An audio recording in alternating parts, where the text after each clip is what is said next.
Once upon a time, there was a little girl called Lucie, who lived at a farm called Little Town.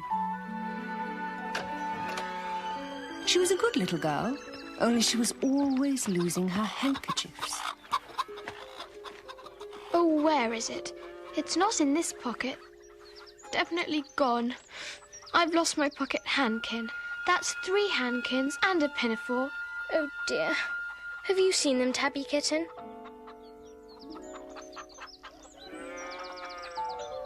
Sally Hennypenny, have you found 3 pocket handkins? Oh.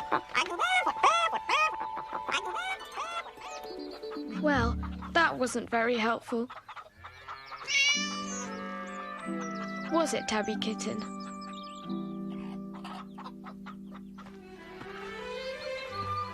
Not in here.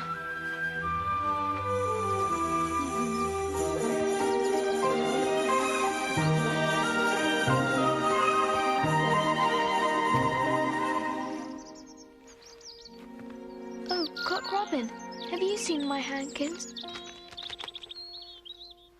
Oh, where can they be? I walked down here the other day with Miss Potter. Perhaps if I go the same way, they must be along here somewhere.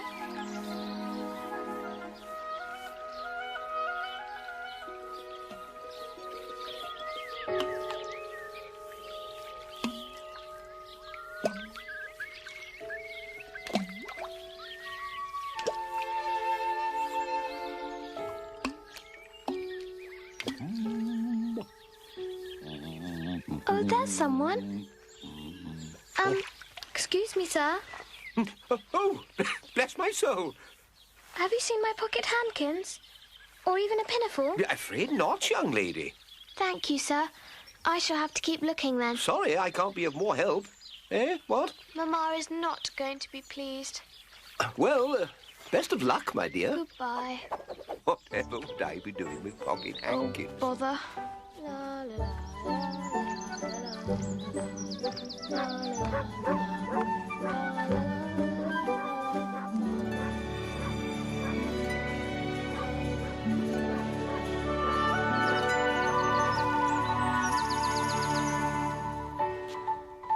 Oh, what's that? I'm sure I can see some little pieces of white. They might just be my lost handkins.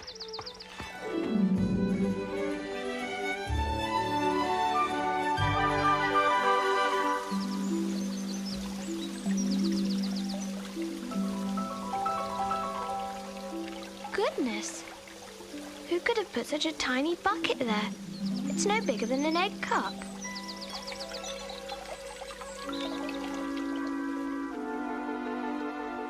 Oh! And look at those tiny little footmarks. They must have been made by a very small person.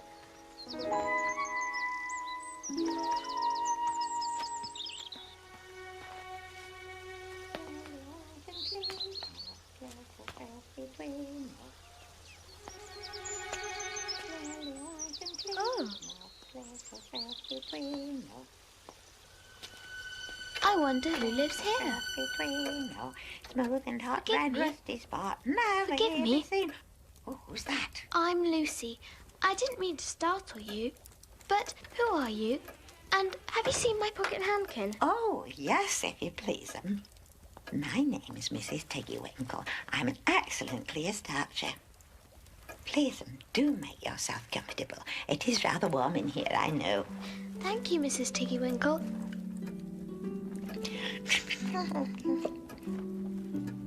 What's that thing? That's not my pocket handkin. Oh, no, if you please.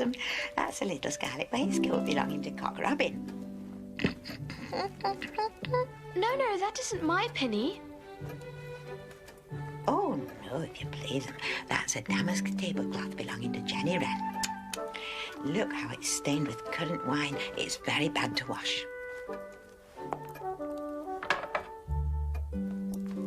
There's one of my pocket handkins. And look, there's my penny. There. Fancy that. They were there all the time. Well, I knew I'd got them somewhere. I'll just put the iron over them and goffer those Oh, frills. thank you, Come Mrs. up with lovely they Tiggy-Winkle. will. Now, where did I leave my goffering? Now, who could that possibly belong to? That's Sir Isaac Newton's. Not that your mamma would wish me to be discussing gentlemen's attire with you, if you please. There. Oh, that is lovely. Another of my specialities, if you please. Now then, just give me a moment. Goodness, what are they? They seem to have fingers instead of feet. Or perhaps they are gloves. Oh, that's a pair of stockings belonging to Sally Hennypenny. Stockings? Look how she's worn the heels out scratching in the yard. She'll very soon go barefoot. Why? There's another handkersniff, but it isn't mine. It's red. Oh, that one belongs to old Mrs. Rabbit, and it did so smell of onions, I've had to wash it separately. What are these dear, soft, fluffy things? Oh, those are woolly coats belonging to the little lambs at Skelgill. Do their jackets take off? Oh, yes, if you please 'em. Look out the sheep mark on the yes. shoulder. This one's marked for Geesgaff, and 3 that come from Littletown. And what are you doing now? I always has to starch these little dicky shirt fronts. They're Tom Titmouse's and he's most terrible particular. How smart. There. Now I finished my ironing. I'll just hang these up to air. And I take it very kindly if you would hand the things up to me. Of course. Thank you, my dear. Dear me, what happened to this? Now there's a story. As I heard tell, young Master Peter had a narrow escape from Mr. McGregor's garden. Help! Mr. McGregor! Stop, thief! Come back here, you wee pest!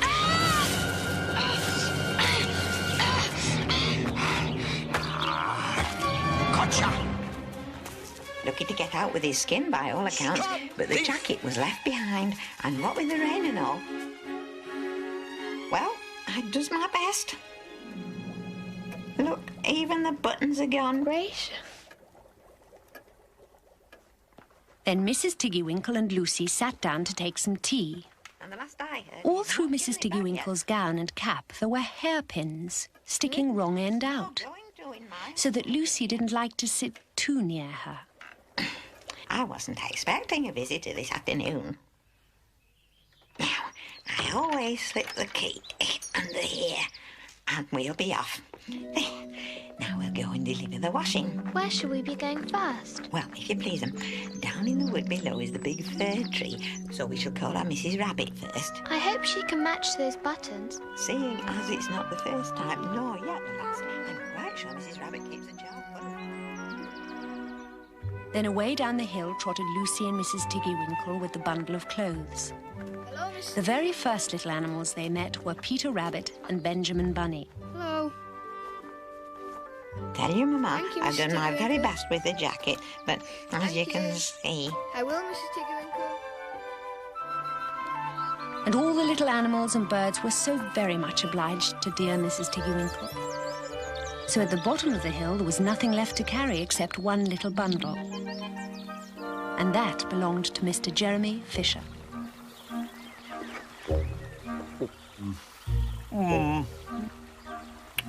What will they get up to next? Mr. Jeremy Fisher, a most elegant and gentlemanly frog, lives down by the lake. I do believe I saw him fishing when I was searching for my handkins.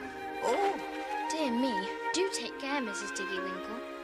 I'm not as young as I used to be. Mind how you go, Miss Lucie, with your clean boots. Water and mud everywhere. Don't know how it can be. So, there. A gentleman has a right to live how he will. Cooey, Mr. Jeremy. Ladies, ahoy! I was just about to leave your clean washing and collect from the porch as usual, Mr. Jeremy, sir. Ah, yes. I mean, no, dear lady. Afternoon, ma'am. How do you do? Afraid I have some rather dirty linen here in this basket, so as not to muddy your gown. in the basket. Bless my soul. Oh, dear mercy me, Mr. Jeremy. Oh, little mishap. That is to say, well, not so little, really. More of an accident. Very nearly fatal. Skin of my teeth and all that, don't you know? Mercy me, Mr. Jeremy. What have you done to your poor fingers? Oh, they're the very least of it. Oh, Mr. Jeremy. Much worse happened than a few scratched fingers, I assure you. A really frightful thing it would have been had I not been wearing my mackintosh. It's a tale that hardly bears telling.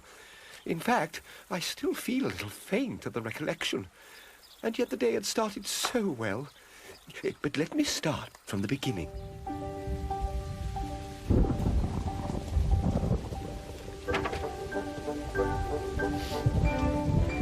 Ah, nice drop of rain. Be good fishing today, I shouldn't wonder. I'll get some worms and catch a dish of minnows for my dinner.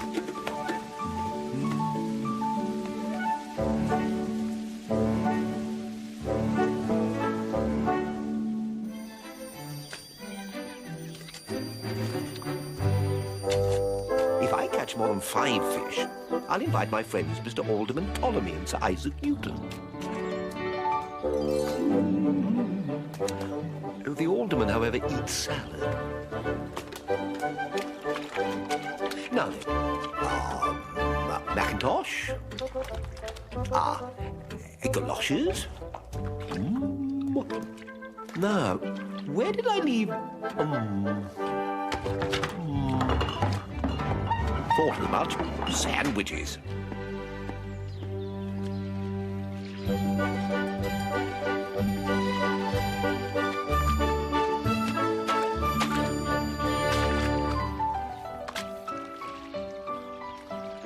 I know just the place for minnows.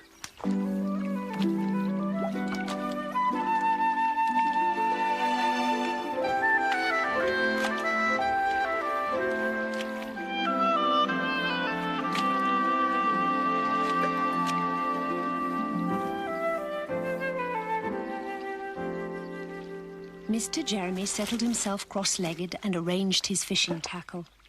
He had the dearest little red float. His rod was a tough stalk of grass, his line was a fine long white horsehair, and he tied a little wriggling worm at the end.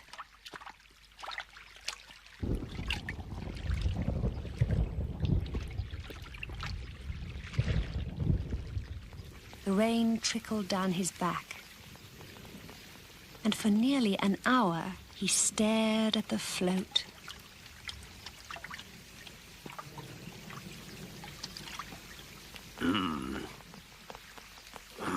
This is getting tiresome. Oh, I foresee, I fear, an adjustment to the dinner menu. I'll eat a butterfly sandwich and wait till the shower is over.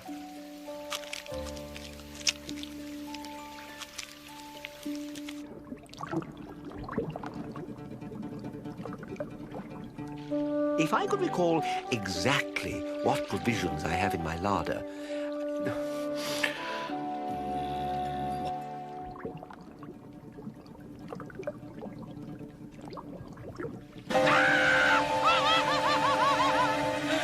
Oh, you beastly creature!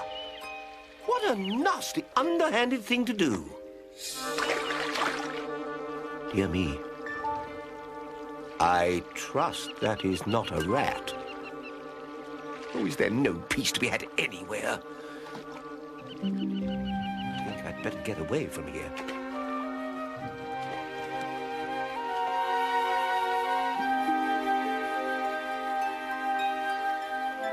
There's someone. Excuse me, sir. Oh, bless my soul. Have you seen my pocket handkins? Or even a pinafore? Afraid not, young lady. Oh, well.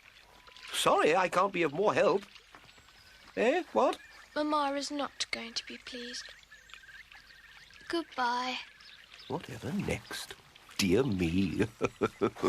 Whatever would I be doing with pocket hankins? And pinafores, indeed.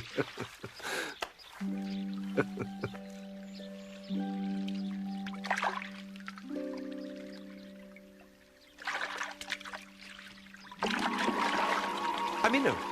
A minnow! I have him by the nose! Hooray! Ow! Oh! Oh, dear, no! Oh! My goodness! Oh, no! Ouch!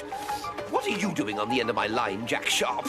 Ouch! Get off my boat this instant! Ow!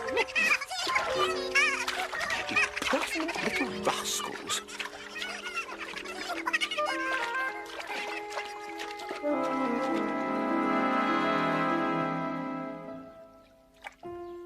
Oh, what to do?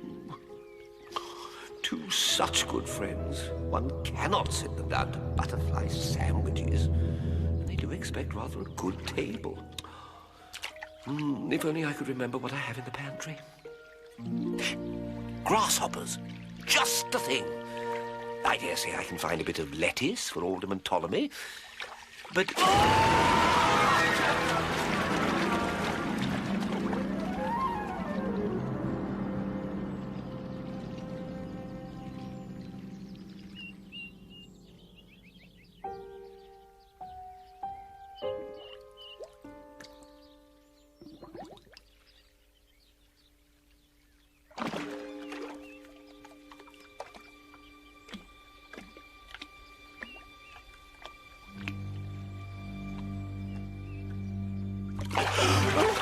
Never have I been so glad to see the light of day. Never has the air smelled so sweet. Oh, God. Oh, what a mercy that was not a pike. Oh. Oh. Oh. Oh, oh, my favourite rod. My basket. My only pair of galoshes. Gone. All gone. Oh. Oh. No, it doesn't much matter, but I'm sure I should never have dared to go fishing again. Just look at my best mackintosh. All in tatters. Oh, mercy me. It was a nightmare. I assure you, truly frightful. Ahoy! Oh, Miss Lucie, here are Mr. Fisher's guests. We must be on our way. I'll do my best with your things, sir, but I can't promise they'll come up like new. Thank you, Mrs. Tiggy-Winkle. No, I can rely on you, Ma'am. Good evening, Sir Isaac. Good evening, Alderman. Evening, ma'am. Very pleasant. Indeed. Good evening, Alderman. Good evening, Sir Isaac. Ah, evening, Jeremy, old chap. But how kind, how very thoughtful. Though I have remembered you only eat salad. Goodbye, Mr. Jeremy. Goodbye, Mr. Jeremy Fisher. Come along now, Miss Lucie. Your mamma will be looking for you. She'll have your supper on the table. So... how... It's a long story. I'll save it for the port. Perhaps we might take a glass of pond wine with our roast grasshopper and ladybird sauce. There now, Miss Lucie, dear. Here's where you go your way and I go mine. Please remember me kindly to Miss Potter if you should see her before I do. And I dare say we'll meet another day. Good night. But... Good night. But where's your cap, your shawl, your gown? If I didn't know better, Mrs. Tiggy-Winkle, I should think that you were nothing but a hedgehog